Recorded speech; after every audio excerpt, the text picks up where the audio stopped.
What's up, bro? Big dog. How you doing, man? How you doing, man? Good, good, bro. Chilling? Yeah, chilling, man. Chilling. This cool. Uplifting. Man, we're gonna get into it. We got Brandon Marshall in the car, right? Football player, Vegas native. This is my street I grew up on. This is the house we grew up in. So many memories in this house. Vegas hero? Do they call you Vegas hero? If you want to call me that, that's. Well, you know what? I ended up getting my own day out here in North Las Vegas. When? It's June 10th. June 10th. Yeah, that's in. It's Brandon Marshall Day in North Las Vegas. Keys to the city type stuff. So now I'm trying to get a day for the entire city. You know what I'm saying? So they sectioned it off, which is cool. I'm grateful. Yeah, North Las Vegas. That's where is that that's where where you I'm from? from anyway. You know what I'm saying? Nice. I'm from the north, man. I actually grew up on the west side. Yeah, I've always been legacy driven. Like the first part of my legacy was obviously football. I was just heavily focused on ball because I loved it. It was something that I felt like I was called to do it because my mom told me, when I was too young to play, my brother was old enough to play. He came home with his pads. Right? Yeah. She said I took his helmet and I slept in it that night.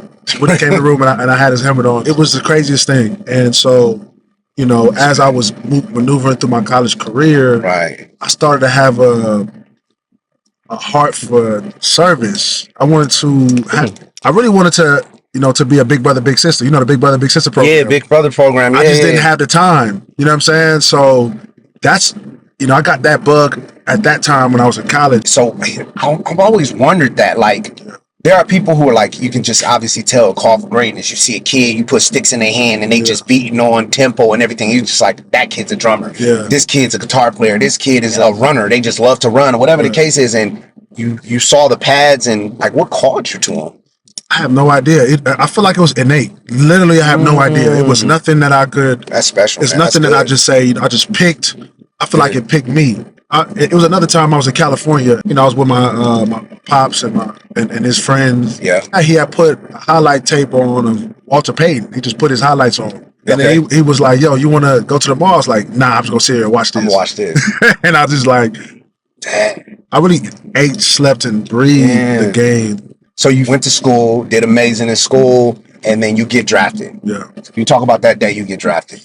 Yeah, man. I was at my cousin's house, and it was funny because like a priority of mine was I got to have my grandpa there. Right? Okay. And so my agent and certain scouts was telling me, okay, you'll probably be anywhere from a 3rd to a 5th round pick. Okay. The day before they did the 2nd and 3rd, so they do the 1st round, 2nd and 3rd, then 4th to 7th. And so I was glued in 2nd and 3rd round. Okay, didn't go. So the next day I said, okay, I know I'm going today. Got it. So, I had my friends over, mom, my brother, family. Then my grandfather walks in. I said, oh, he made it in time. Because he made it, the 4th round went by. I'm like, damn, I need my grandpa here. Yeah. So then it's funny because my boy, God rest his soul, his grandma called me. Because, like on that day. You waiting, that phone ring? Yeah, the phone attention ring. is Attention. That day is like, you don't call the athlete. You know what I'm saying? Yeah, you just wait. don't do it. You wait. So she called me and I seen it like, I'm getting a call and I see 702. I'm like, man, this is my boy Caleb grandma. So I didn't answer. Right. So then my grandpa gets in, I'm talking to him, he's sitting next to me. I get another call. I look down, it says 904. I'm like, oh, that's Jacksonville. Because I had took a visit to Jacksonville. I answered it, and it was the GM. It was like, yo, it's Gene Smith. Let's change your life real quick. If you with it, say yes. Yes! Oh my God. Everybody was just ecstatic. My brother was turned up. My mom was like, she was like, it was weird. She had like a cry, but like a joyous cry, laugh situation. I didn't know what that was. But my mom has been, my rock from day one. That's what's you know what I'm saying? I really feel like I got my work ethic from her. Got it. You know what I'm saying? Just seeing her work 2 jobs to make ends meet for me and my brother. She never wavered. You feel me? Yeah. She never let us see her sweat, even though she was struggling. You feel me? So it's important. Yeah, absolutely. First game in the league. Yeah. Nervous? Oh yeah. I had some turmoil my first year.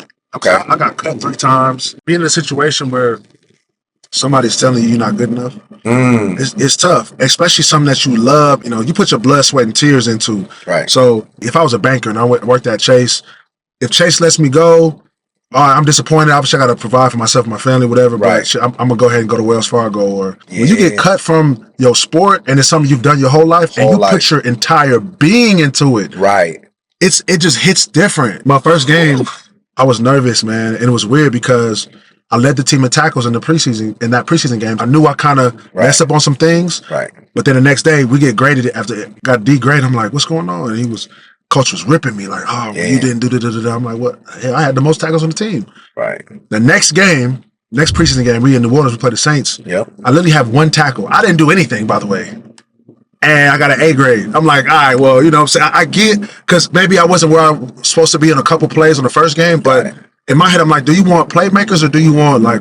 You want me to follow your system, or you want me to play the game as well as I can play the game? Yeah. Fast forward, I remember getting cut the first time. They brought me in. For football, there's 53-man roster. Let's say there's 5 linebackers, but there's maybe 3 running backs. And if a running back get hurt, you may have to steal a roster spot from another position group. So that's what they told me. They was like, hey, yo, Maurice Jones-Drew got hurt. We need another running back. We're going to cut you. It's Friday, by the way. We're going to cut you. We're going to bring you back to the active roster on Monday. Okay. Don't worry about it. So I was a little distraught, but I was like, okay, they assured me they're going to bring me back. Monday comes. I said, I'm going to grind because I don't want that feeling defeat. Got it. Wednesday, I'm literally eating at the breakfast table with some of the other players. You know, they call him the Reaper. So the Reaper comes. That's the person who cutting? Yeah. Tapped me on the shoulder. He was like, hey, Brandon, I've been calling you all morning. Been looking for you. I looked at him. I looked at the rest of the table. Everybody hands down. Just Dang. They already knew what it was. So I went, I cut again, said, hey, yo, the quarterback got hurt, right? Blaine Gabbert. We got to bring in another quarterback. So he saw how. So now it's just like moving. It's like pegs, and so like as you put another peg on, one falls off, and that's how I knew I was at the bottom of the roster. Oh, you know what I'm saying? It's 53. They was like, well, who can we cut? We're gonna cut B because you know he ain't contributing. So I gotta increase my value. Yeah, you feel me? I gotta increase my value, increase my worth. But before that, man, I took a drive, man, down 95 South in Florida, and I was like, okay, well, you know what? At least I got my degree. I got my degree to fall back. So you know, I was in that whole mode. Really? And so I was driving down. I drove an hour or so to St. Augustine. Then I turned around. I was like, nah. You know what? If I'm gonna go out, I'm gonna go out playing the game the way I know how to play. Because here's what I was doing. I was trying to play the game the way that the other linebackers played it. And that's. Like, they already got one of them. You know what I'm saying? Right. They don't have a you. They don't have a me. Especially probably somebody who thinks like you. Got it. So I realized, like, okay, well, I got to do what got me here. Now, take the coaching. Take the coaching, but do what got you there. That's why they drafted you. Yeah. So I literally just did that. It worked out for me. Got pulled up to the active roster. At the end of my rookie year, they have exit meetings. Okay. I have exit meetings at the end of the year. So I sit down with the coach, my linebacker coach, and he says, hey, you know what, B, I don't know if this is cut out. And so I really wanted to cuss him out at that point, but you know, I just used it as fuel to the fire, add that chip on my shoulder. Went hard that off season to get cut again. Dang. So I'm like, man, like, what's the deal? Yo, you went through some stuff, bro. Yeah, you know, going back to the draft day we were talking about. Everybody's crying. I'm excited, like thinking, oh, like, yeah, I'm finally made it. I'm here. Right. And then boom. Rude awakening. Oh, wait. It ain't so sweet like you think. This is the big leagues for a reason. You feel me? And so, man, you know, I got cut again, bro. And then Denver called. It's going to be a good one. Wide linebacker from Nevada, number 54, Brendan Martin. Hey, back is on 3. 1, 2, 3. It feels great, man. They're talking about they got the best rushing attack in the league. What'd that say?